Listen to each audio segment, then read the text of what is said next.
రమాదేవి తన అన్నయ్య జగన్నాథం ఇద్దరు కూడా ఒక చోట కూర్చొని మాట్లాడుకుంటూ ఉంటారు. ఆ రోజని దగ్గరికి తీసుకుంది దాన్ని దగ్గర చేసుకోవాలని కాదు, నా కొడుకు నాకు దూరం కాకుండా ఉండడం కోసం అని చెప్పి రమాదేవి అంటూ ఉంటుంది. కానీ తనని దగ్గరికి తీసుకోవడం వల్ల తను శాశ్వతంగా ఇంట్లోనే ఉండిపోతుంది కదమ్మా అని చెప్పి జగన్నాథం అంటూ ఉంటాడు. దాంతో రమాదేవి దాన్ని దగ్గరికి తీసుకున్నట్టుగా నటించి నా కొడుకు కట్టిన తాలిని వాడి చేతనే తెంచేలాగా చేసి దాన్ని ఇంట్లో నుండి బయటకు గెంటేస్తాను అని చెప్పి రమాదేవి అంటూ ఉంటుంది. ఇక చాటుగా ఉండి చామంతి వాళ్ళ మాటలు విని ఒక్కసారిగా షాక్ అవుతుంది.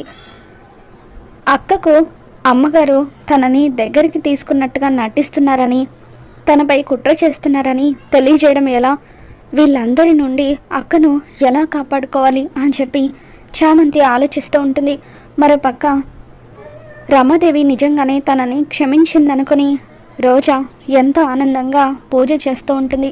మరి రాబోతున్న ఎపిసోడ్ ఏం జరగబోతుందో మళ్ళీ మన ఛానల్ని తెలుసుకుందాం. ఈ వీడియో మీకు నచ్చినట్లయితే లైక్ చేయండి.